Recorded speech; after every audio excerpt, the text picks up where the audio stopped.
Ja'alanallahu wa iyyakum minal 'aidina wal faizina wal maqbulin. Kullu 'amin wa antum bi khairin. Kullu sanah wa antum thayyibin. Mohon maaf lahir dan batin, zahiran wa batinan, awalan wa akhiran. Saya bersama keluarga atas semua kesalahan dan dosa-dosa, disengaja atau tidak, mohon maaf yang sebesar-besarnya kepada panjenengan semua. Mulai tahun 2012 kalau nggak salah, saya sudah Sabah Hongkong. Bahkan di antara ustadz-ustadz yang dakwah ke Hongkong, mungkin yang paling sering adalah saya. Berarti yang paling banyak kesalahannya adalah saya. Paling banyak kekhilafan, paling banyak kesalahan, paling banyak nyakitin, paling banyak roasting, paling banyak ngilok-ngilok no. Karena saya adalah pelopor dari metode ceramah dengan gaya ngilok-ngilok wong. Karenanya dengan segala kerendahan hati, dengan segala ketulusan, saya mohon maaf yang sebesar-besarnya. Teriring doa, mudah-mudahan semua ibadah kita, utamanya ibadah di bulan Ramadan, diterima oleh Allah Subhanahu wa Ta'ala. Semoga kita tergolong orang-orang yang kembali fitrah. Semoga Ramadan yang kita jalani mampu meningkatkan kualitas iman dan takwa kita. Dan kita terus berdoa kepada Allah, mudah-mudahan dikaruniai panjang umur, sehat walafiat, dimudahkan segala urusan baik dunia akhiratnya. Mudah-mudahan kita dilindungi Allah, ditolong Allah, dibimbing Allah untuk menjadi hamba-hamba yang selamat, mulia, bahagia dunia akhirat. Para jamaah, forum yang kita laksanakan hari ini kira-kira konsepnya Lebaran, halal bihalal, atau syawalan. Ini harus dipertegas dulu biar nanti forum kita nggak salah. Kira-kira nanti forum yang kita laksanakan ini konsepnya Lebaran, halal bihalal, atau syawalan. Karena begini ya, sama-sama melewati bulan Ramadan, sama-sama menjalani ibadah di bulan Ramadan.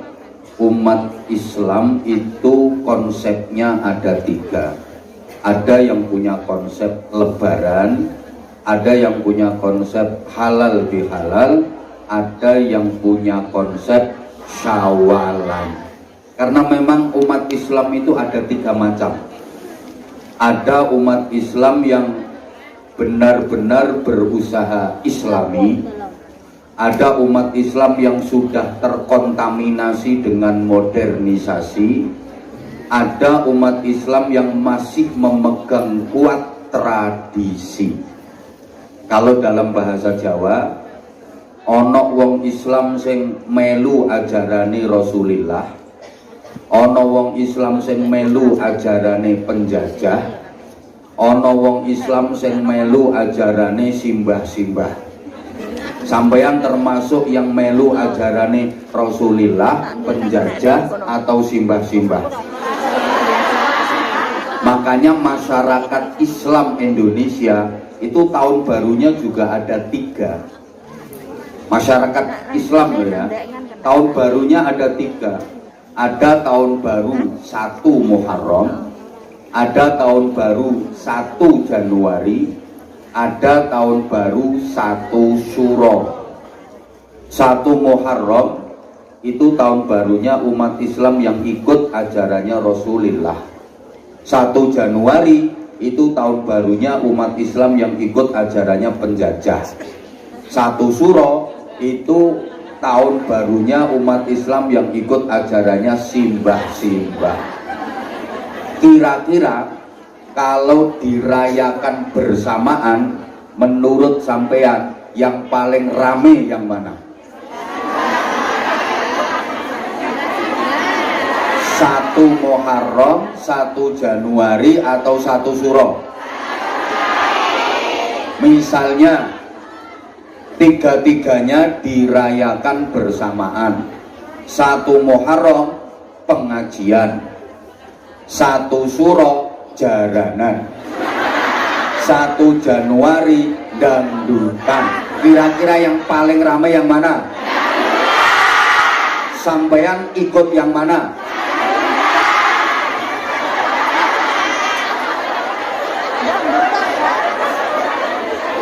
Nah, demikian pula sama-sama menjalani ibadah Ramadan. Pasca Ramadan, kalau nggak tahu pasca Ramadan itu selesai Ramadan. Umat Islam itu ada 3 semangat. Ada semangat pengajian, itu Syawalan. Ada semangat halal bihalal, yang dangdutan. Ada semangat Lebaran, itu yang jaranan. Yang ikut ajarannya Rasulullah, semangatnya adalah semangat Syawalan. Yang ikut ajarannya penjajah, bukan, semangatnya halal bihalal. Yang ikut ajarannya simbah-simbah, semangatnya Lebaran. Allahumma sholli ala Muhammad. Allahumma sholli ala Muhammad. Oke. Kalau kita simpulkan begini. Lebaran itu semangatnya orang awam, kaum abangan.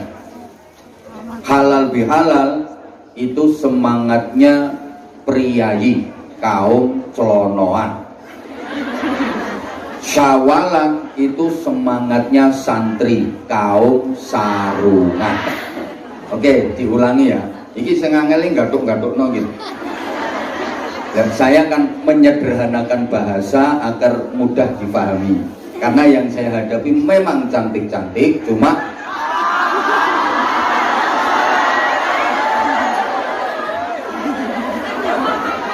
Lebaran itu semangatnya, maaf, orang awam yang nggak bisa ngaji, kaum abangan.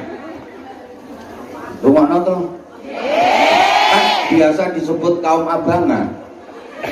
Orang awam yang nggak bisa ngaji biasa disebut kaum abangan. Kalau halal bihalal semangatnya priayi dan masa kini, kaum celonoan. Sedangkan Syawalan itu semangatnya santri, kaum sarungan. Gini ya, semangat Lebaran, semangatnya kaum awam itu begini. Bulan Ramadan dianggap sebagai bulan penjara. Amaliyah Ramadan adalah kerja paksa, sehingga hari-hari dilalui dengan terpaksa dan menderita. Maka di akhir Ramadan yang dipikirkan itu ya kapan lebarannya, kapan selesainya. Ngeluh, mbok poso kok ora barbar. Kenapa kok yang diharapkan puasa segera berakhir, sebab sebelum Ramadan berteman dengan setan. Sebelum Ramadan dia kawannya setan. Begitu masuk bulan Ramadan, setan dipenjara. Dia sedih, pisah sebulan dengan kawannya yang dipenjara itu rabetah. Maka akhir Ramadan tidak berpikir untuk mendapatkan Lailatul Qadar. Akhir Ramadan bukannya meningkatkan kualitas ibadah, bukannya menambah prestasi ibadah, tapi akhir Ramadan itu yang dipikirkan kapan setan temennya itu dibebaskan dari penjara agar dia bisa bergandeng tangan lagi dengan setan. Maka begitu memasuki Lebaran adalah hari-hari penuh diare. Begitu puasa tamat, maksiat kumat. Begitu Lebaran, ibadahnya ikut-ikut bubaran. Ada apa enggak yang seperti itu? Ada. Orangnya sekarang pegang HP.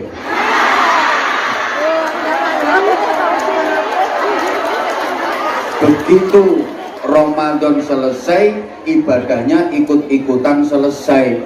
Coba Ramadan dilatih sholat malam dengan tarawih dan witir, itu kan latihan sholat malam. Sekarang Ramadan udah selesai, sholat malamnya terus nopo prei? Alhamdulillah. Yang ngomong terus itu kayaknya meragukan. Ramadan kemarin dilatih baca Al-Quran, entah sehari 2 juz, sehari 1 juz, minimal sehari 1 lembar.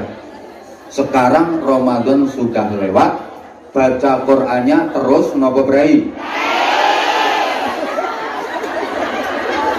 Ya itu yang dimaksud semangat Lebaran. Begitu Ramadan tamat, maksiat kumat. Begitu setan dilepaskan, sama setan rangkul-rangkulan. Ada orangnya pokoknya deket cagak.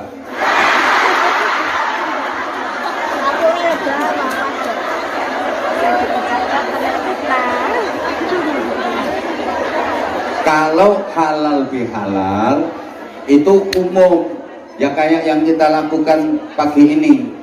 Iki insya Allah halal bihalal. Kan gini, kalau halal bihalal itu masyarakat Indonesia modern, karena tidak ada selain di negara Indonesia. Namanya halal bihalal itu hanya ada di Indonesia. Ini budaya yang luar biasa yang harus dilestarikan. Di luar Indonesia nggak ada. Apa di Hongkong ada? Kalaupun ada, yang mengadakan kan ya orang Indonesia. Betul? Nah, sampean apa arep halal bihalal karo bapakmu, karo mbokmu kuwi, karo mbahmu kuwi. Ora mungkin.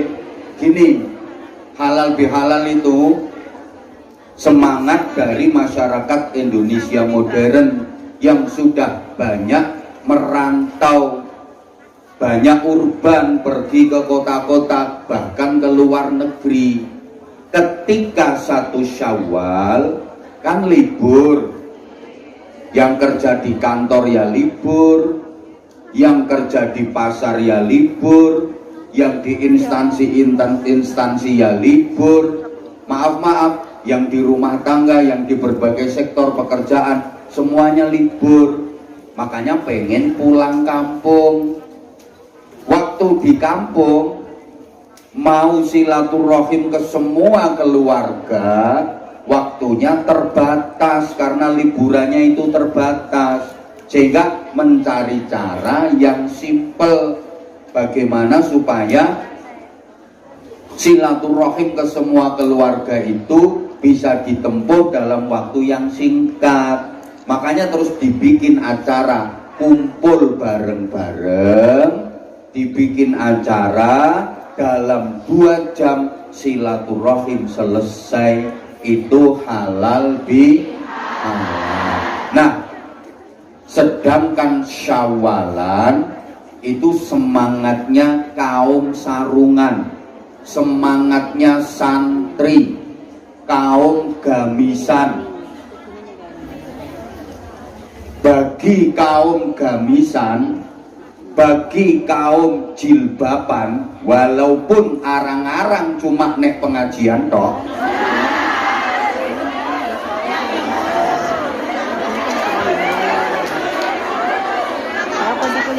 Idul Fitri itu cuma 1 hari tok til. Ayo toh, cuma 1 hari tok. Nah, itu memang gandengannya nggak usah dirubah. Kok tok tol. Bagi santri, Idul Fitri itu cuma 1 hari tok, yakni tanggal 1 Syawal. Karena Idul Fitri itu hari raya kecil. Hari raya yang besar adalah Idul Adha.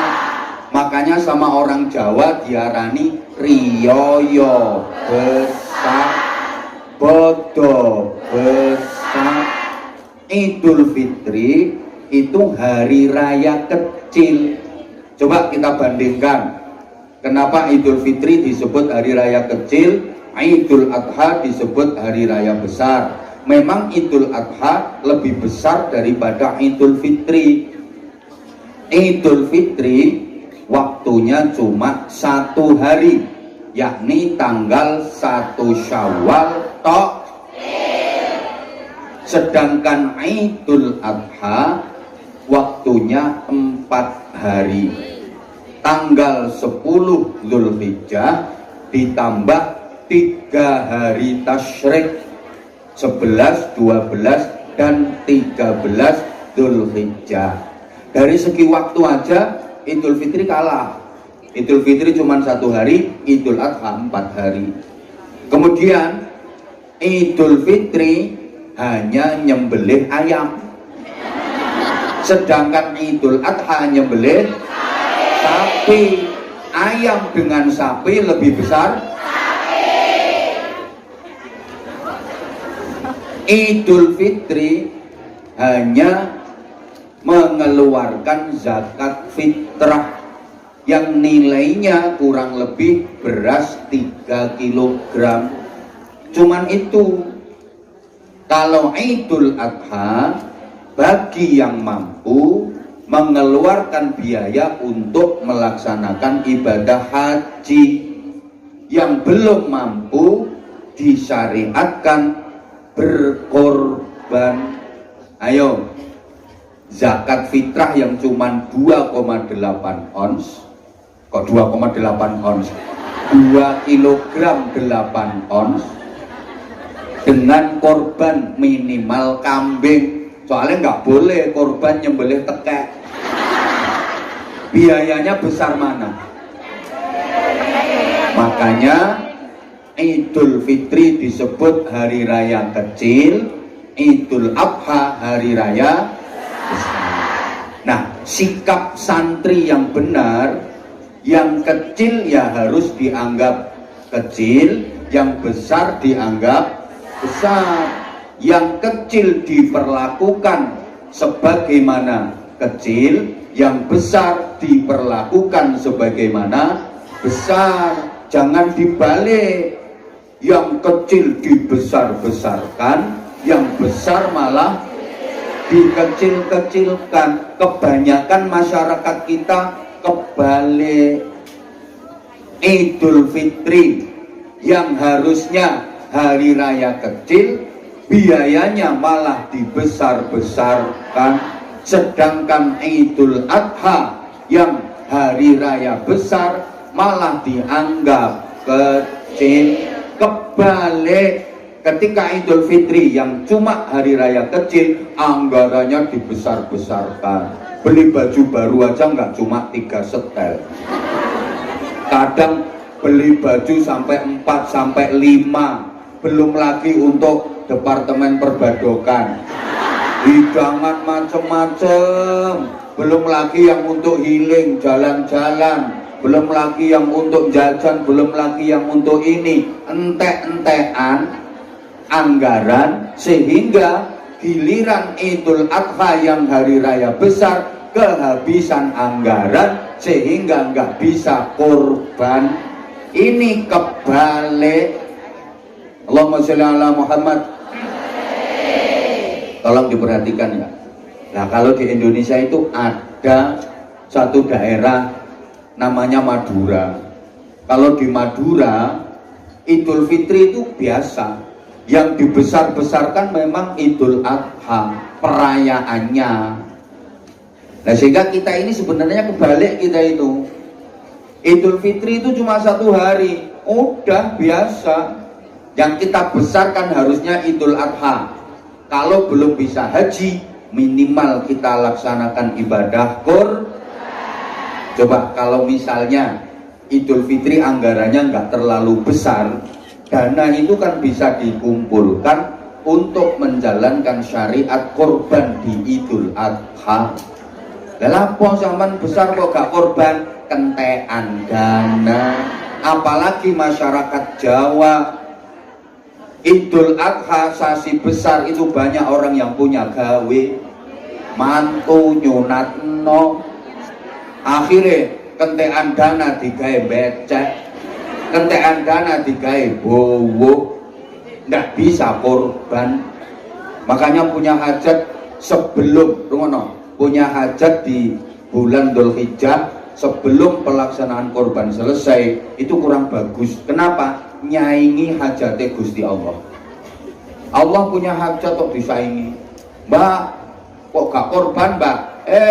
Wong kakean becek, kakean buruan, sehingga nggak bisa korban.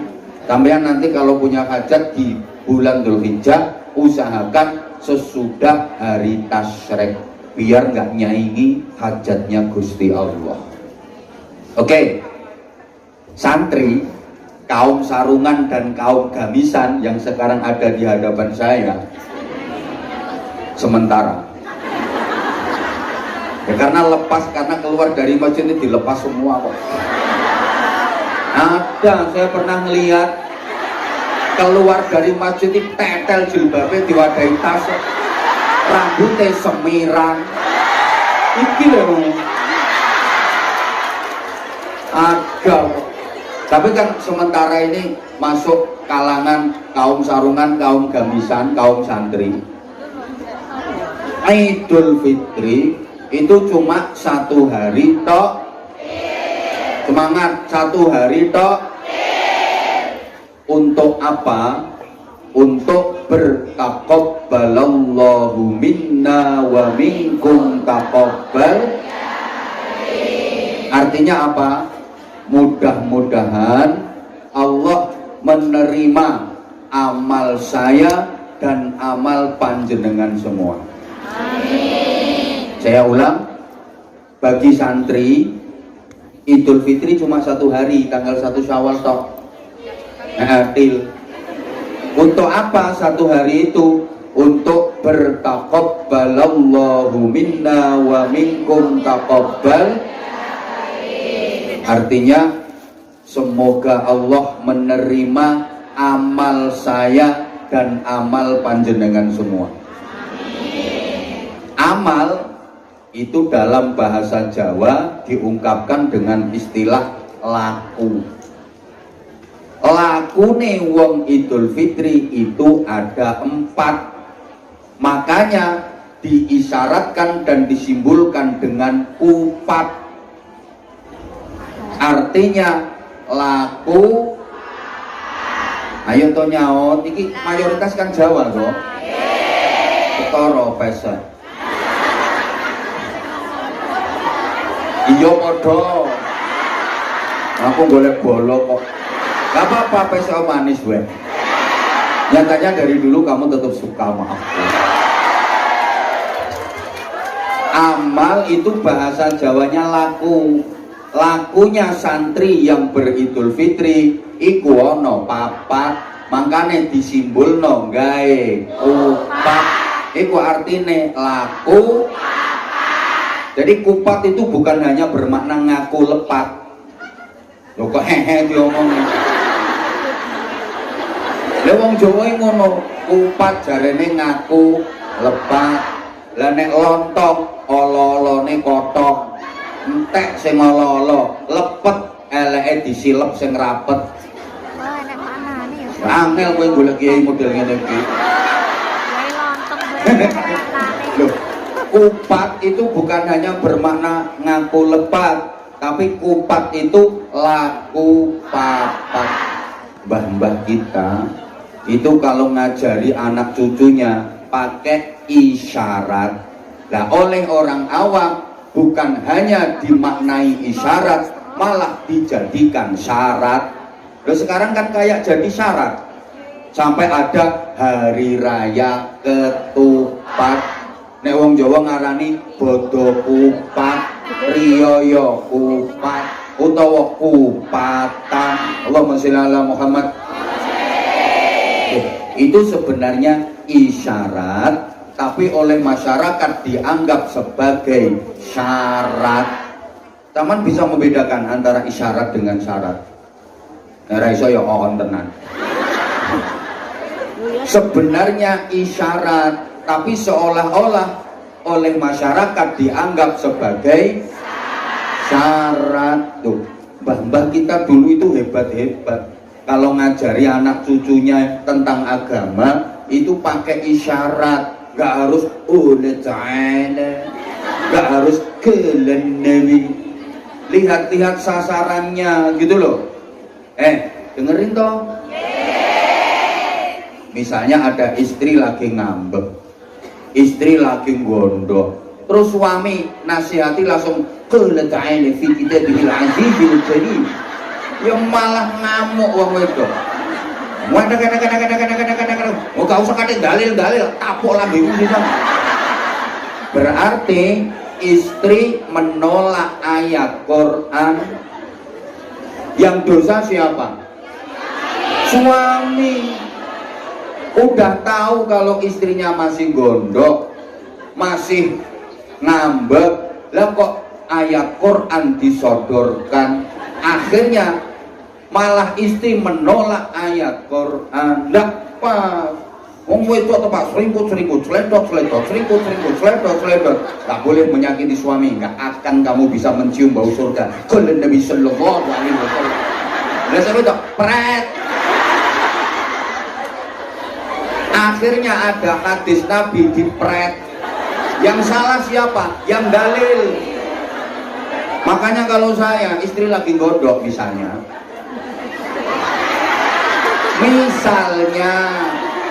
loh, berarti pernah digodoi? Ya. Coba ngomong asli-aslinya. Saya nggak pernah qala ta'ala qala Nabi. Padahal saya tukang dalil. Tapi kalau istri lagi ngabuk, lagi gondok, gak mungkin saya kasih qala ta'ala qala Nabi, karena saya tahu pasti akan ditolak. Kalau ditolak, dia nolak Quran, dia nolak hadis, saya yang nanggung dosa besar. Terus gimana? Ya tunggu nanti kalau baterainya udah habis. Kalau sudah siap dinasehati, baru dinasehati. Makanya gini, nasihati orang itu ndak harus langsung ini menurut Al-Quran, menurut hadis, Nabi. Lihat-lihat dulu orangnya udah siap belum nampung itu nasihat. Kalau mbah-mbah kita bijaksana, biasanya pakai isyarat. Karena apa? Belum siap menerima ayat Quran, belum mampu nampung hadis Nabi. Allahumma sholli ala Muhammad. Kayak contoh gini, kalau pengen selamat dari balak dan musibah dunia akhirat, disuruh bersedekah. Lagi naik wong kepian langsung dituai qala Nabi sallallahu alaihi wasallam. Misalnya as-sadaqatu tadfa'u dan seterusnya. Gak paham. Masak nasi kayak ono iki, ono sayure kulup, ono ingkunge, ono ngene-ngene jenenge selamatan supaya uripmu selamat. Dikongkon gawe tumpeng, dhuwure lincip diarani buceng, kuwi ana maknane tumpeng 5 waktu sing mempeng. Jangan tinggalkan sholat 5 waktu. Dhuwur lincip diarani buceng, lek nyebut sing kenceng, perbanyak zikir. Loh, itu ayat Qur'ane ya ayyuhalladzina amanu dzkurullaha dzikran katsira wasabbihuhu bukratan wa asila. Tapi sama mbah-mbah kita nggak usah dibaca ayatnya. Buceng nyebuto sing kenceng, perbanyak zikir. Lah arek-arek itu terus diplesetno. Tumpeng nek pengen metu kudu sing mempeng. Buceng ben iso mlebu kudu kenceng. Lah mlebune ngati. Kasih kita antemi bisa pikirannya. Oke. Kayak gini, Bu. Dilanjut gak ini? Ini nanti ada kaitannya dengan kupat laku. Kayak mantenan. Itu penuh isyarat. Akhirnya sama masyarakat dijadikan seolah-olah itu syarat. Contohnya, ini zaman kuno. Ya sampai sekarang juga masih ada. Manten ketika resepsi duduk di pelaminan itu didampingi anak kecil 2 kanan kiri. Biasanya disebut donas. Itu kalau orang dulu ngarani kembar mayang. Betul? Mulane dipilihno arek sing ukurane padha, wajahe rada mirip. Namanya kembar mayang. Kembar kuwi padha, mayang kuwi beda. Loh, padha tapi beda. Kembar itu sama, mayang itu berbeda. Jadi sama tapi berbeda. Maksudnya gimana? Suami istri, laki-laki dan perempuan, sebagai suami istri itu tujuannya sama, visi dan cita-citanya sama, tapi orangnya berbeda, karakternya berbeda. Wong lanang karo wedok. Kalau tujuannya sama, seperti listrik, supaya lampu bisa nyala, kabelnya harus berbeda. Tujuannya sama, lampu nyala, tapi kabelnya harus berbeda, positif dan negatif, plus dan minus. Coba misalnya, halo, listrik itu lampunya kabelnya sama-sama plus atau sama-sama negatif? Konslet malah. Halo? Lah orang nikah kok podo lanange, orang nikah kok podo wedoke. Konslet itu namanya LGBT. Paham enggak ini? Laki dengan perempuan, suami dan istri, tujuannya sama, tapi orangnya beda. Karena memang laki-laki dengan perempuan itu karakternya akan berbeda. Laki-laki itu suka mengecilkan sesuatu yang besar, sedangkan perempuan itu suka membesarkan sesuatu yang kecil. Ketenang tak antum di situ. Pikiranmu ini. Memang wong lanang kuwi senengane nyilekno barang sing gede. Masalah besar ini lo dianggap kecil karo wong lanang. Alah ngono wae kok, cilik gampang enteng itu wong lanang.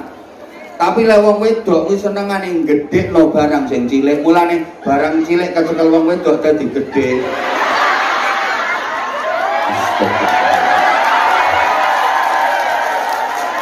Ngono kok iso dikeploki. Nih, masalah ya Allah, apa tak terang dong ini? Masalah kecil, iku lek kecekel wong wedok iso dadi masalah. Betul? Lah nek wong lanang masalah gede bagi laki-laki bisa jadi dianggap sebagai masalah kecil. Ngono lho maksudnya. Laki-laki dengan perempuan itu karakternya berbeda. Laki-laki itu kreatif, kalau perempuan itu sensitif. Laki-laki itu lebih menggunakan pikiran, kalau perempuan lebih menggunakan perasaan.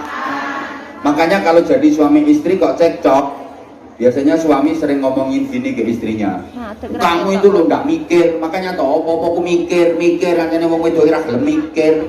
Jadi sang wedok, ya samane wong lanang kok ora ngrasakno dadi wong wedok.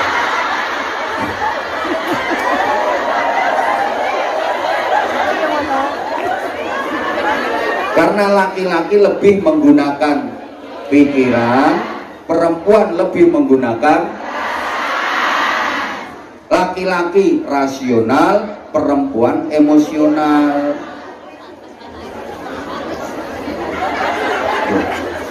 Misalnya rumah dimasuki ulo, gede keloket. Wong lanang nek weruh ana ulo mlebu omah, tek langsung gawe pikiran, mikir gimana caranya ngusir ular, gimana caranya membunuh ular, golek gepok pentungi ulone. Ngono. Lah nek wong wedok omah dilebeni ular,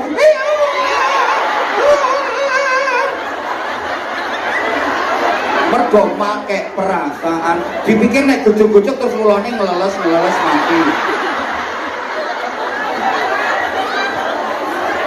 Gak gawe pikiran tapi gawe paham. Misalnya ya, lagi masak terus meledak gasnya itu, tabungnya itu diar, api berkobar-kobar. Wong lanang weruh golek banyu, golek anduk, guyang banyu, siram banyu. Lah wong itu kan jerit. Gak gawe pikiran. Naik kereta loh, keretane wis berangkat, ketinggalan sepur. Wong itu nangis. Rumangsane lek ditangisi terus sepure mundur. Wong lanang mikir piye carane lunga, ra numpak sepur gandul truk mbok piye wong. Itu beda. Ya paham? Sampai sini paham? Kita lanjut. Berikutnya manten. Iku kok terus balang-balangan suruh. Nek cara mbiyen lempar-lemparan suruh. Suruh iki maksudnya ora kok kesusu pengen weruh.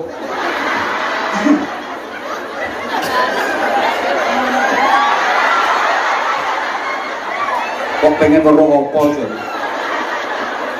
Suruh itu artinya ngangsu kaweruh. Ngangsu kaweruh, sama-sama tahu, suami tahu istri, istri tahu suami. Agar aku tahu apa yang ada di hatimu, engkau pun tahu apa yang ada di hatiku. Sehingga aku tahu apa yang kau mau, engkau pun tahu apa yang kau mau. Kalau dalam ayat Qur'annya lita'arofu, agar suami istri itu saling mengetahui dan saling mengenal.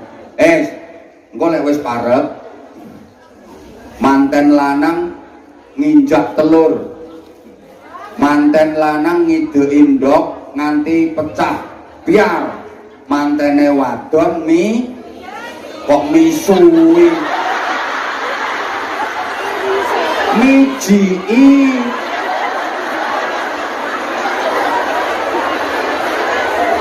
Mosok manten lanang ngideki ndok biar terus sing wedok misuh. Baskom diwadek, baskom diisi banyu, itu namanya wisuan apa wijuan?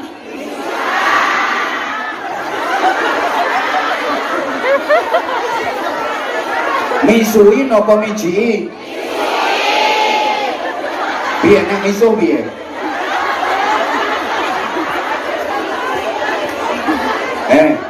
Ojo misui. Itu juga isyarat. Manten lanang midein ndok nganti pecah ndoke, biar manten wadon mijii.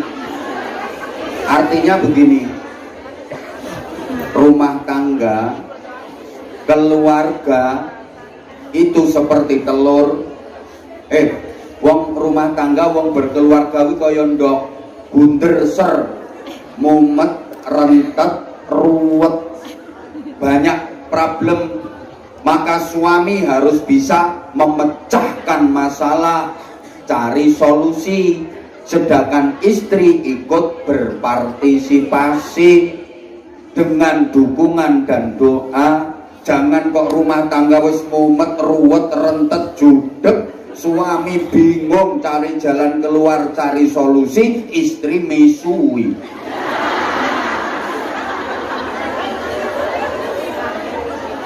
Makanya istri harus punya rem lambe, suami harus punya rem tangan. Iya, seringkali kasus kekerasan dalam rumah tangga terjadi, ketidakharmonisan, percekcokan itu karena istri nggak punya rem tangan, rem lambe, suaminya nggak punya rem tangan. Sing wedok orang duwe rem lambe, ono masalah dhisik, sing lanang ora duwe rem tangan, plok plok plok, istrinya etek-etek, suaminya plok, maka keluarganya jadi keluarga yang mereknya etek-etek, etek-etek.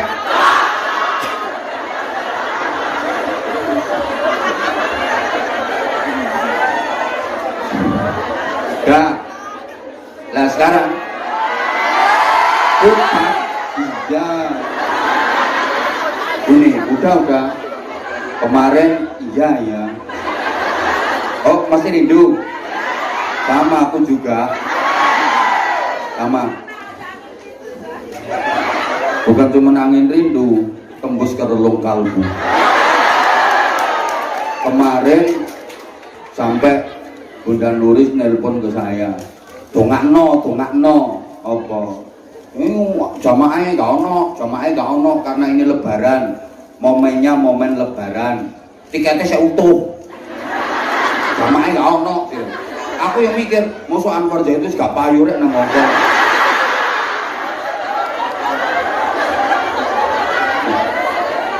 Ya mungkin aku terlalu pede, artinya aku terlalu pede. Di antara ustadz-ustadz yang ke Hongkong, yang paling awet dan bertahan lama kan saya.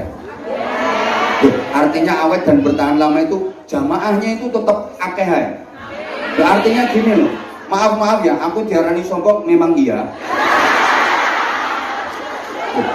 Gini loh, maksudnya gini, awet terus jamaahnya tetap akeh.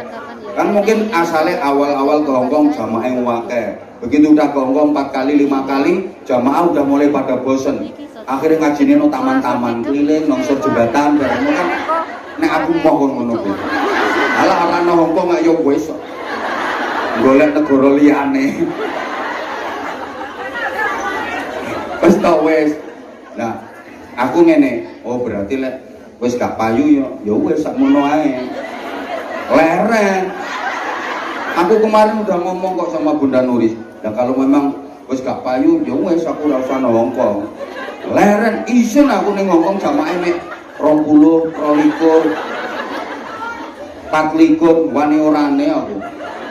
Aku wis ngono tok, simpel sederhana. Jarine Bunda Nuris gini. Iki momennya lebaran. Arek-arek iku sik wayah preian, biasane nek lebaran iku ya wonge gak patek akeh. Aku ya terus ngene, lha wis ngerti lebaran kok ya gawe ngamajelis. Ujung-ujungnya aku digo kelinci percobaan meneh. Ngomel-ngomel, ngamuk-ngamuk, ngomel-ngomel, tiketnya saya utuh. Aku utuh ya wis. Wis akhire tak kono ini, lek kira-kira kok gak ono jamaah, ya wis dibatalno ae. Aku ndak usah berangkat, ndak apa-apa. Ya wisin ya wis kadung ngene. Apa ini? Loh nanti bulan 5 kan insya Allah aku ke Hongkong bareng sama Habibidin sama Anjahe. Ya sekalian dibarengno iku ae. Ngono ae. Cuman lihat keplok-keplok itu bukan karena Abah Hamzah tapi karena Azahir. aku gak usah melu loh. Hah? Halo? Ya kan kalau memang karena akhirnya ya udah aku gak usah melu. Oh dua-duanya. Ya wes. Budal yang ngono aku. Lek aku memang loh. Oh tiketnya udah kepegang. Ya udah, aku itu gini loh, kalau memang aku nggak dibutuhkan aku yang nggak usah datang. Kayak kemarin waktu udah Nurus ngomel-ngomel itu, tiketnya saya foto ya wes, aku yang ngomong. Terus ngomong ini, disuwok tak? Aku bilang, apa hubungannya tiket sama suwukan? Tiket tuh disuwok ini. Ini kapan tiketnya? Sama nggak ngerti kok. Rumono toh?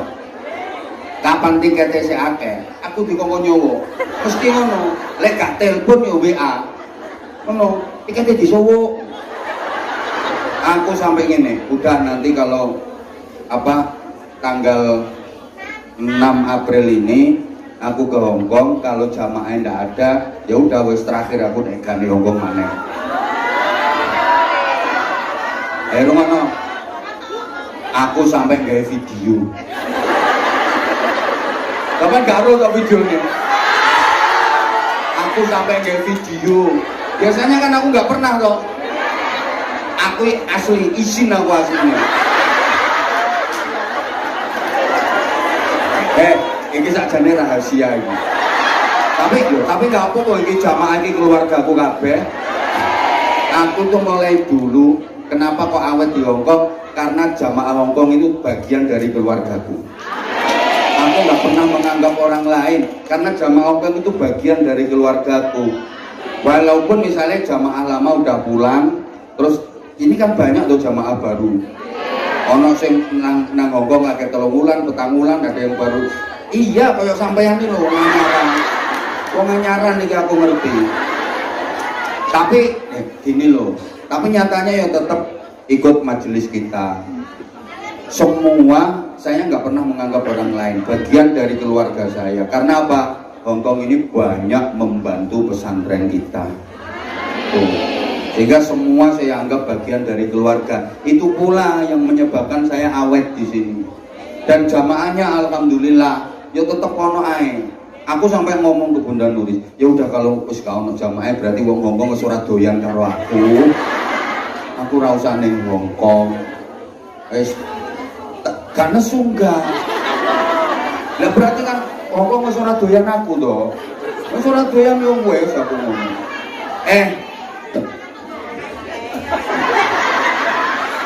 Ini gila lambi ini. Orang dipangan kok doyan.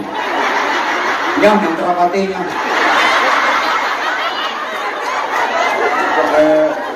Kurang gendang ini. Dan nanti kalau memang saya udah waktunya mundur ya, mudah-mudahan mohon doanya gilirannya Bima yang ke Hongkong nanti. Nyuwun dongane nggih. Sekarang dia masih ta'allum, masih belajar. Jadi nanti kalau waktunya tiba, mau nggak mau ya harus mau. Paksa lah. Gelem ra gelem ya kudu gelem. Makanya nanti yang bos sepatah 2 patah kata ya tetep tak ngomong. Ya mosok kon ning pinggirku ngene iki meneng tok ngono. Ya aku tambah isi to dibandingno. Lah anake ganteng ngono kok. Allahumma sholli ala Muhammad. Allahumma sholli ala Muhammad. Oke, saiki tak sambung dulu sampai mana tadi? Kupat. Oke, laku apa itu? Laku papat bagi santri yang beridul fitri. 1, takbiran. Ayat Qur'ane walitukmilul iddata walitukabbirullaha ala ma hadakum. Ketika bilangan Ramadan sudah sempurna, maka malam bertakbiranlah. 1 apa? Loh yo gak nyaut. Opo chattingan no. Ono kudu ngireng ngono. Duwi nang kono dudu kene. Sing kene malah fisik. 1 takbiran. 2 bayar zakat fitrah. 3 pagi harinya sholat Id. 4 silaturahmi.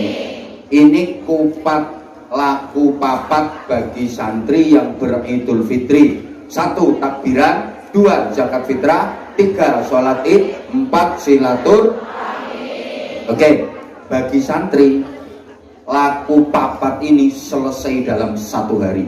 1 Syawal 4 ini selesai. Takbiran, zakat fitrah, sholat Id, silaturahim. 1 hari selesai.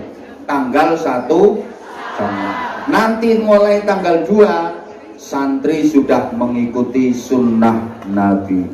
Sudah tidak lagi seneng-seneng poya-poya, betul. Tapi mulai mengikuti sunnah Nabi. Apa itu? Siapa yang berpuasa 6 hari di bulan Syawal, maka pahalanya seperti puasa setahun penuh. Bagi santri disegerakan 6 hari itu mulai tanggal 2, 3, 4, 5, 6, 7 puasa.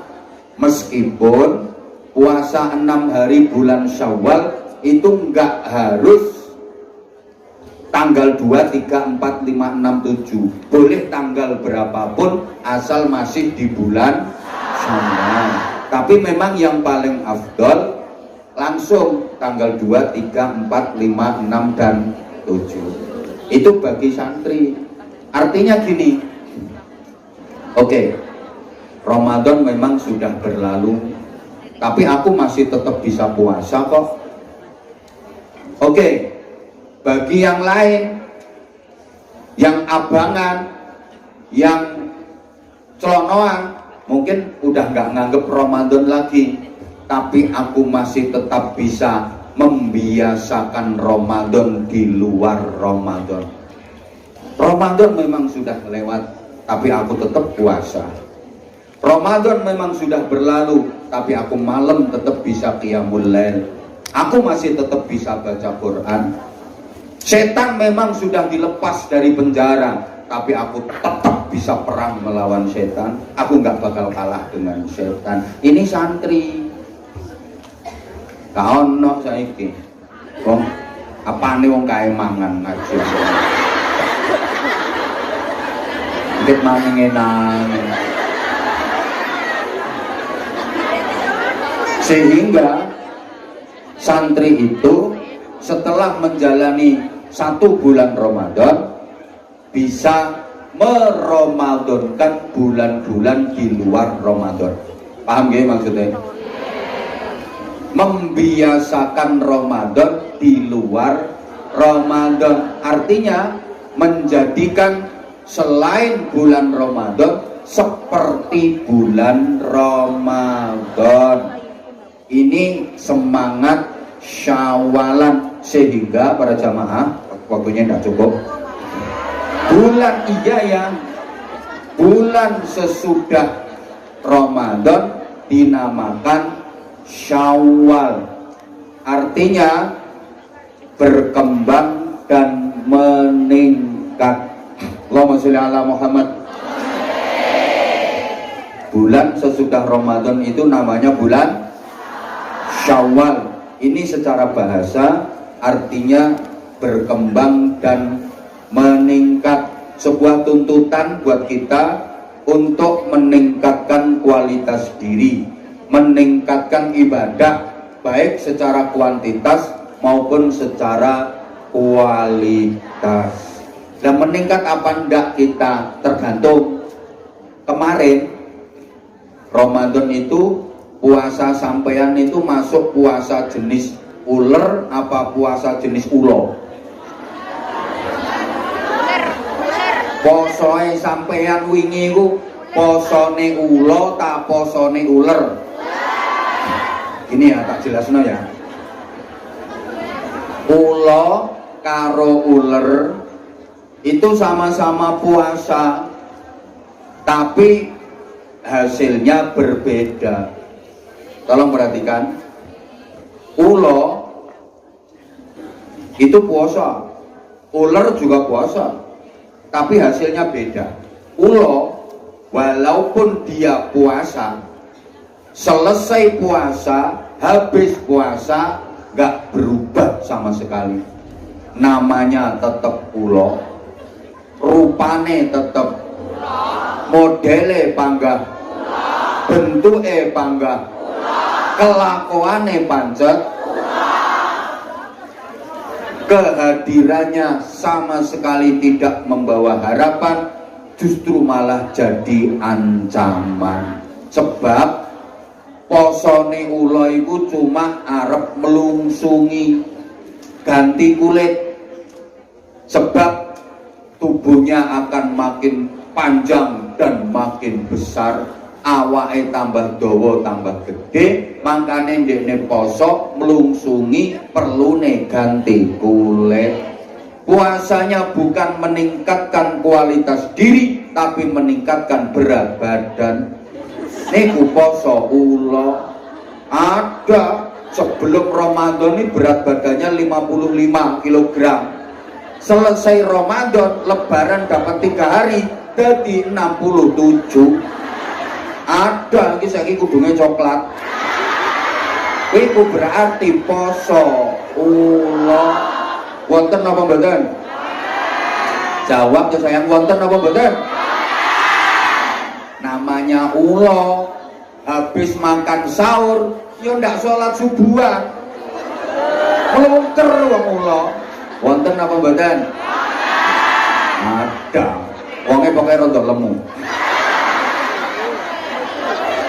Itu poso.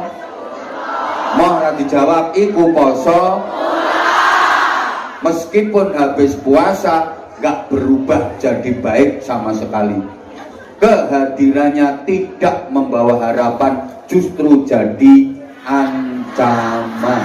Habis puasa namanya tetap, rupane tetap, bentuke tetap, modele tetap, perilakunya tetap. Beda dengan ular. Wah, sebelum puasa jelek, jijiki, gilani, gateli, simbol penyakit, manggon ning ndi wae ngerusak kok ular nggih napa nggih? Iya, manggon ning kulit yo gatel, iso korengen, iso apa kuwi jenenge bliduren, manggon ning godhong yo godhonge rencem, manggon ning tanduran-tandurane kering, manggon ning buah-buahe bosok, manggon ning untu-untune kerowok. Makanya kalau ada orang suka bikin rusuh, ribut, reset, diarani ular biasa. Organisasi ini kok buyar ya, majelis ini kok buyar. Biasa nek ulere. Siapa? Sing nglakoni jenat-jentit kae lah ular. Dan setiap organisasi pasti ono ulere. Aja kaget sampean. Ilham ono ulere apa ora? Ono. Tapi wis buyar ulere. Mati. Setiap ada ular, selama organisasi itu didirikan dengan ikhlas lillahi ta'ala, niat berjuang, pasti akan diselamatkan dan ditolong oleh Allah. Ulere sing ora ngerasan. Lho, organisasi apapun mesti ono ulere. Ora Ilham tok, kabeh semua organisasi pasti ono ulere. Gak kira ndak. Lho, dipikir sing tekono kene iki ora enek ulere. Enek ulere. Kepeksa budal melok kancane. Aslinya ya ora seneng ngaji. Aku lho nganggo jilbab tak sini, Mbak. Ada apa enggak? Ada. Iki lah silian iki jilbab. Halo. Masya Allah. Wes, lu mana toh? Akhirnya ular ini puasa dengan cara berproses jadi kepompong. Bahasa Inggrisnya the ngentung. Coba habis puasa berubah apa enggak? Ayo tuh sayang jawab. Habis ngentung berubah apa enggak? Namanya berubah apa enggak? Bentuknya, wajahnya, modelnya, jalannya, kelakuannya, semuanya berubah. Tadi namanya ular, dulunya namanya ular, sekarang berubah jadi dulunya jelek, sekarang jadi cantik. Dulu jalannya geremet, sekarang terbang. Dulu makannya ngawur, sekarang pilihan. Dulu merusak, sekarang manfaat. Dulu kan merusak, begitu berubah jadi kupu-kupu, manfaat, membantu proses pembuahan, bunga jadi buah. Dulu jelek, misalnya sampean ngelumpuk ngene iki terus tak piuri uler 2 kilo, piur buyar kan. Tapi sampean ngelumpuk ini ada kupu-kupu, rebutan, simbol keindahan. Sampai wong Jawa itu nek omahe dileboni kupu seneng, dari apa itu rezeki.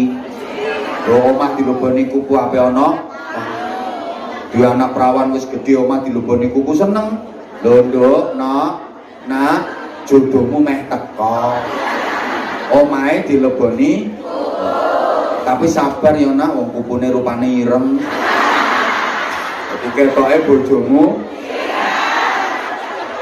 ya apa-apa nak, wong bapakmu ireng ya kuat apik. Loh iya. Nah itu puasa jenis ular. Nah sekarang tunggu nonton sayang. Mudah-mudahan puasa kita itu bukan posone ulo tapi posone ular.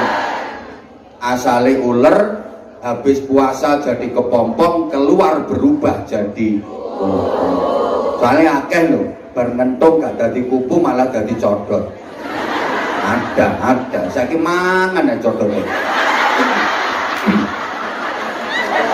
Mangan codot nganggo BH. Saiki langsung wis kadang cangkem. Nah ini udah lepeh. Ngono kok pengen langsing. Codot. Ini kok nek ra seneng di viral no, nah, jamaah dicodot-codotnya, antene codot tenan. Ngapain harus malu antene codot tenan? Banyak loh, habis berkepompong sebulan nggak jadi kupu-kupu malah jadi luwih parah jadi garangan. Lho garangan begecil bahasa kukit biyen ana mbok lono lho tiru jere wong bahasa kukit biyen wis bahasa kukit biyen garangan begecil codot tua kit biyen rungono to ceramahku sing aku sing jembau wis akeh nih kata-kata garangan anyang-anyangan sing codot sing apa kit biyen komplit. Halo? Nah sekarang perubahan di bidang apa? Peningkatan di bidang apa yang kita hasilkan dari ibadah Ramadan? Para jamaah, setidaknya peningkatan di bidang takwa. Oke, matur suwun, ini ada sahabat Anja SA yang ada di depan ini persiapan nih. Ya ini anak-anak gablek sahabat Anja yang di Hongkong yang bawa poster matur suwun tulisannya seduluran selawase ibadah sauripe apian karo sapa wae. Ini memang jargonnya sahabat Anja dari dulu kan gitu. Seduluran selawase ibadah sauripe apian karo sapa wae. Matur suwun semuanya.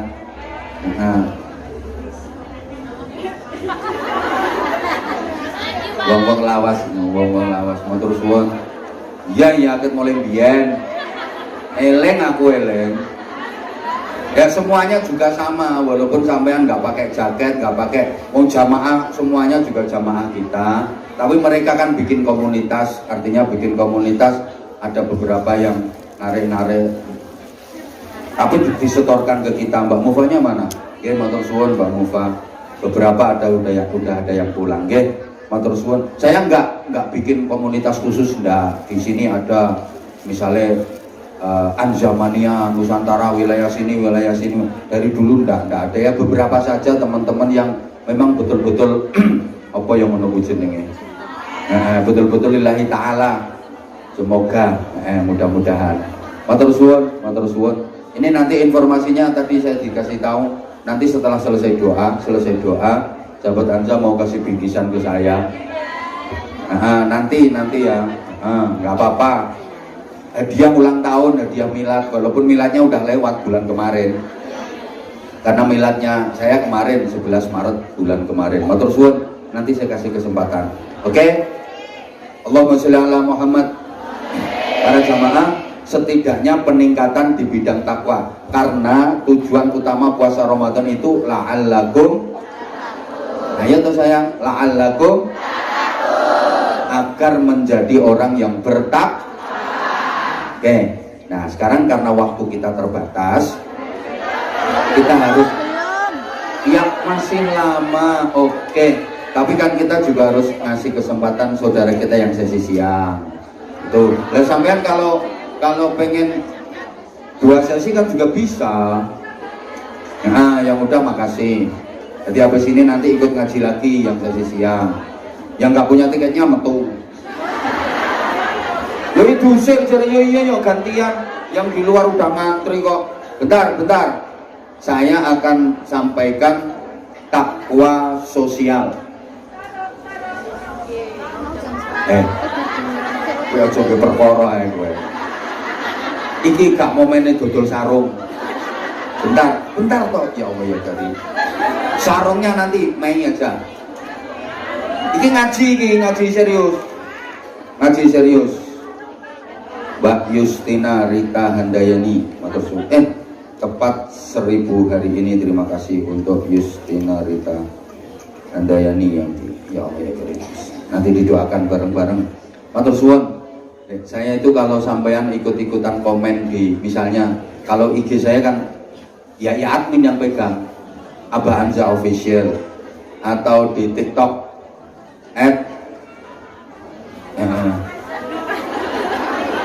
@Abah_Anza. Eka Anwar Zaid. Itu tak waca komen-komen ini. Jamaah bang ini. Tak waca kabeh.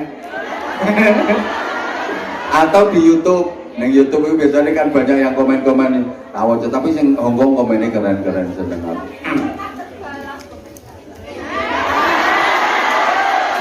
Lah aku ya sempet balesin satu-satu sayang. Ya kayak cintamu yang nggak terbalas itu. Lah boleh misalnya tak balesi jiji. Ya kapan marine kok sampean itu GR-an barang.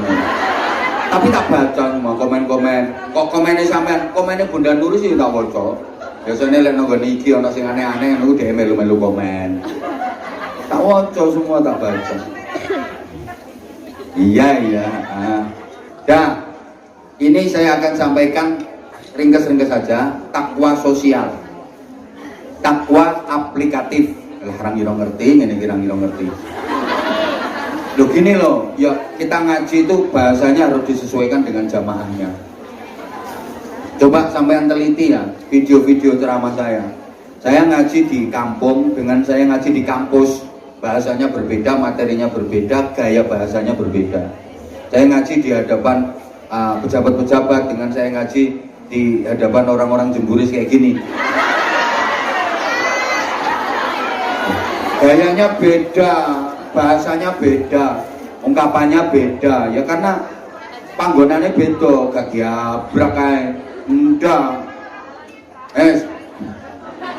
Ponorogo. Alah. Ini takwa sosial, takwa yang bisa kita terapkan dalam kehidupan sehari-hari agar kita tampil sebagai kupu-kupu dan bahkan kita mendapatkan jaminan surga dari Allah Subhanahu wa taala. Karena surga itu kan uiddat lil muttaqin, disediakan untuk orang-orang yang bertakwa. Syarat mutlak menjadi ahli surga itu harus bertakwa. Lah Ramadan kemarin mendidik kita la'allakum tattaqun, agar kita jadi orang-orang yang bertakwa. Kalau bisa jadi orang yang bertakwa, maka kita layak menjadi penghuni surga. Nah, para jamaah, takwa sosial agar kita mendapat jaminan surga dari Allah itu bisa kita pelajari dalam surah Az-Zariyat mulai ayat 15 sampai 21. Hafal? Boten, dengarkan. Surat Az-Zariyat ayat 15 sampai 21. Hafal? Surat apa? Ayat berapa? 15 sampai hafal ngono kok. Surat apa? Lo tahu kan Az-Zariyat? Ayatnya 15 sampai hafal gitu kok. Nah, nanti bisa dicek, yang punya HP juga bisa di apa itu namanya, scroll, terus pokoknya digoleki lah, dipelajari. Surat apa tadi? Az-Zariyat ayatnya 15 sampai 21. Bunyinya kalau saya salah ya nanti dikoreksi. A'udzubillahi minasyaitonirrajim. Innal muttaqina fi jannatin wa 'uyun. Pertama itu akhidina ma atahum rabbuhum innahum kanu qabla dhalika muhsinin kanu qalilan minal layli ma yahja'un wa bil ashari hum yastaghfirun wa fi amwalihim haqqun lis-sa'ili wal mahrum wa fil ardi ayatun lil muqinina wa fi anfusikum afala tubsirun. Ini innal muttaqina fi jannatin wa 'uyun. Sesungguhnya orang-orang yang bertakwa akan dimasukkan surga yang ada sumber mata airnya. Sumber mata air, air itu simbol keindahan. Tempat-tempat yang indah itu rata-rata ada sumber mata airnya. Rata-rata seperti itu, sehingga surga itu sering digambarkan tajri min tahtihal anhar, mengalir di bawahnya sungai-sungai. Jadi keindahan tempat-tempat yang indah itu rata-rata ada simbol sumber mata airnya. Itu. Bagaimana kondisinya penduduk surga? Akhidina ma atahum rabbuhum. Mereka bebas mengambil, menikmati apa saja kenikmatan yang disediakan Allah untuk mereka. Kriterianya innahum kanu qabla dzalika muhsinin. Mereka dulu waktu di dunia termasuk muhsinin, orang-orang baik. Siapa orang-orang yang berperilaku baik? Alladzina yunfiquna fis sarra'i wad dharra'i wal kadhiminal ghaidha wal 'afina 'anil nas. Ayat ini ditutup dengan wallahu yuhibbul muhsinin. Allah sangat mencintai muhsinin, orang-orang yang berbuat baik, wong-wong kang tumindak becik. Nah, agar kita menjadi orang bertakwa yang disediakan surga, kita harus dicintai Allah. Kita harus pandai merayu Allah agar Allah mencintai kita. Kita harus berusaha mendapatkan cintanya Allah, sehingga hubungan kita dengan Allah yuhibbuhum wa yuhibbunah. Mereka mencintai Allah, Allah pun mencintai mereka. Allahumma sholli ala Muhammad. Sampai pada level tertinggi, walladzina amanu asyaddu hubban lillah. Orang-orang beriman sangat amat dahsyat cintanya kepada Allah. Nah, agar kita menjadi orang-orang yang dicintai Allah, yang kita lakukan 3. 1. Alladzina yunfiquna fis sarra'i wad dharra. Orang-orang yang suka berinfak seneng weweh, suka membantu, suka menolong, suka bersedekah, fisarra di waktu sempat, wadarra di waktu sempit, baik di waktu longgar maupun di waktu rupek, suka berinfak, di waktu sempat siap sedekah, di waktu sempit siap sedekah. Ayo nyaut sedekah.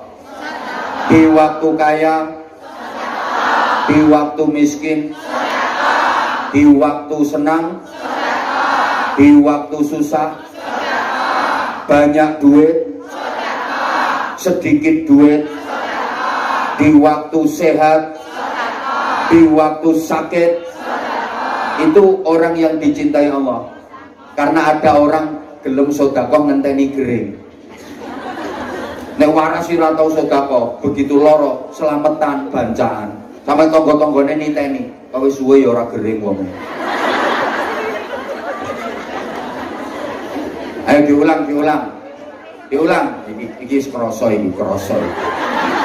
Kroso, sing medit-medit kroso.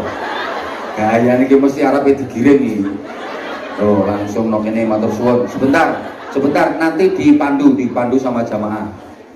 Diulang. Di waktu longgar, di waktu rupek, di saat sempat, di saat sempit, di waktu kaya, di waktu miskin, duwite akeh, duwite sithik, waktu sehat, waktu sakit, itu penduduk surga. Gini, maaf ya. Kalau sedekah fisarra, sedekah di waktu sempat, di waktu longgar, di waktu sehat, di waktu kaya, akeh wong iso. Ranggumun,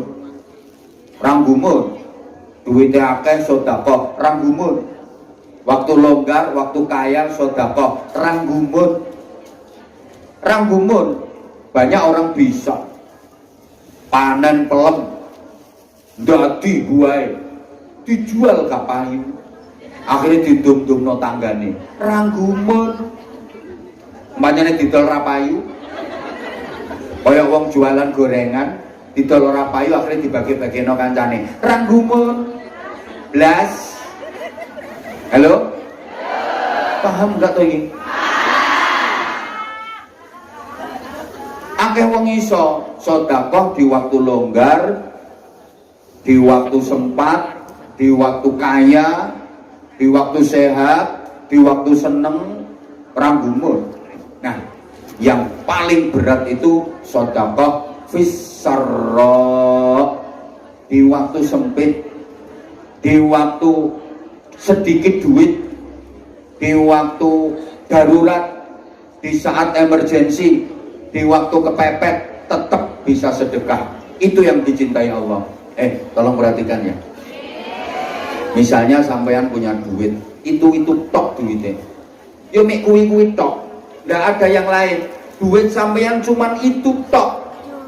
Dan sampean punya kebutuhan yang penting bagi sampean. Ya, seperti saat ini. Seperti saat inilah. Duitmu ya mek kuwi tok, nanti ya mbok gawa duitmu. Maaf ya. Sampean duwe kebutuhan yang itu penting bagi sampean. Di saat bersamaan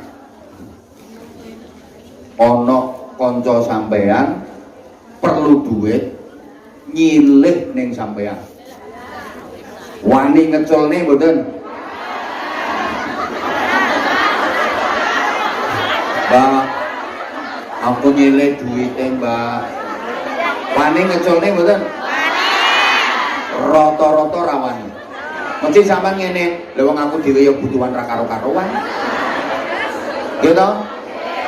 Stop dulu. Mbok ra digatekne.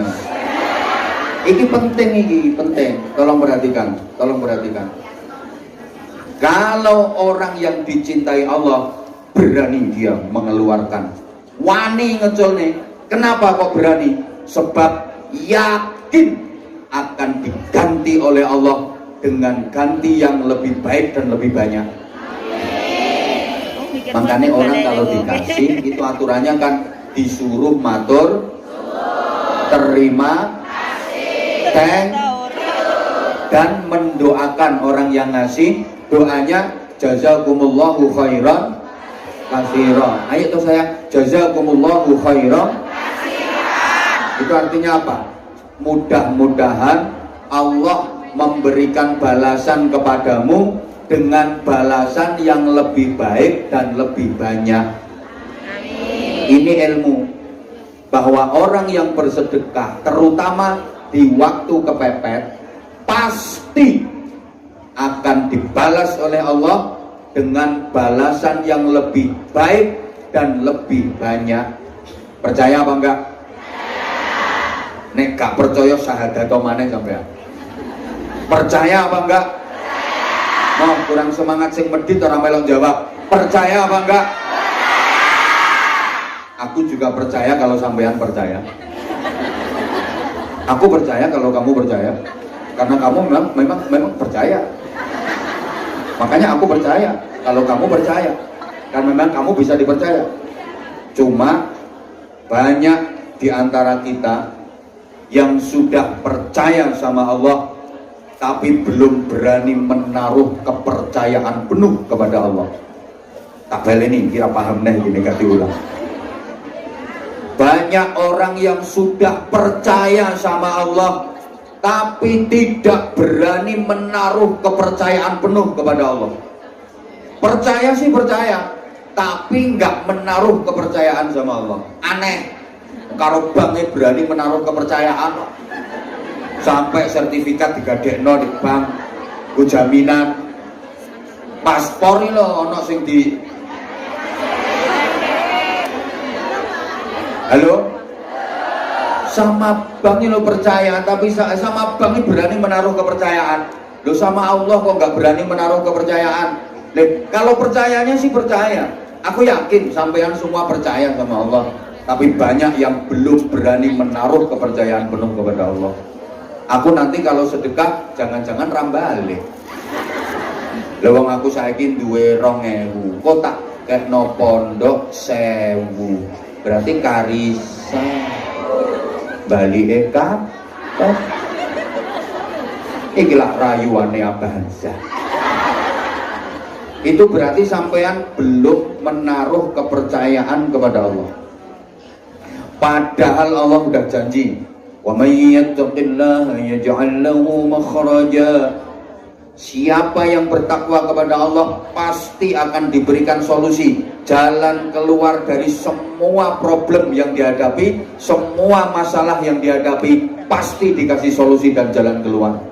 Bukan hanya itu, wa yarzuquhu min haitsu la yahtasib. Akan diberi rizki oleh Allah yang datangnya tidak disangka-sangka. Percaya apa enggak? Kalau enggak percaya wajib syahadat lagi, berarti murtad. Dan rezeki itu enggak harus berupa duit, bisa berupa duit, bisa berupa yang lain. Anak-anaknya solih-solihah, anak-anaknya menenteramkan hati, anak-anaknya berprestasi. Loh, itu lebih mahal loh daripada duit. Keluarganya bahagia, damai, itu lebih mahal daripada duit. Bisa menikmati ibadah, itu lebih mahal daripada duit. Betul? Nah, bisa jadi bonusnya plus duit. Saya itu sudah membuktikan. Demi Allah saya sudah membuktikan. Jadi dulu waktu anak-anak yang ikut saya baru 40, 50, 400, 500, sama sekarang 2500 lebih, rasanya sama. Demi Allah saya nggak merasa bebannya lebih berat, enggak. Podo wae rasane. Biar anakku saya 100-200, sekarang udah 2500 lebih, sama. Kebutuhan mereka juga cukup, sama. Karena Allah semua yang nanggung. Saya udah membuktikan, demi Allah saya udah membuktikan. Nah aku kok urung, berarti sampean kurang yakin, kurang mantep, lek gak ngono ora ikhlas. Halo? Mancing itu buat cacing, harapannya dapat apa? Lo nang jumlahnya percaya,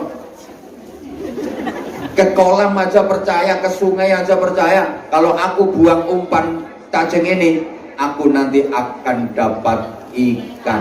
Mosok nang blumbangnya percaya nang Gusti Allah kok nggak percaya? Halo?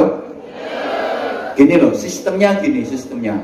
Misalnya di rumah sampean ada tamu, terus tamunya dikasih minum, terus diminum. Bismillahirrahmanirrahim. Garing goroane. Bismillahirrahmanirrahim.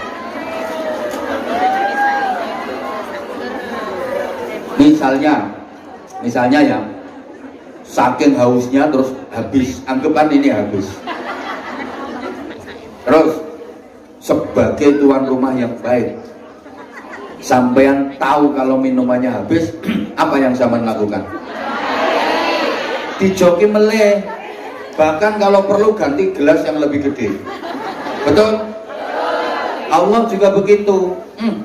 Iki loh BMI Hongkong, tak kasih amanat gaji sekian, terus ya Allah diresikno gue yatim, gue pesantren, koret pasti tak kei meneh sing luwih gede, tak kei meneh sing luwih gede. Iki aku aja mbok bandingno karo liya-liyane lho sing ngapusi sampean lho.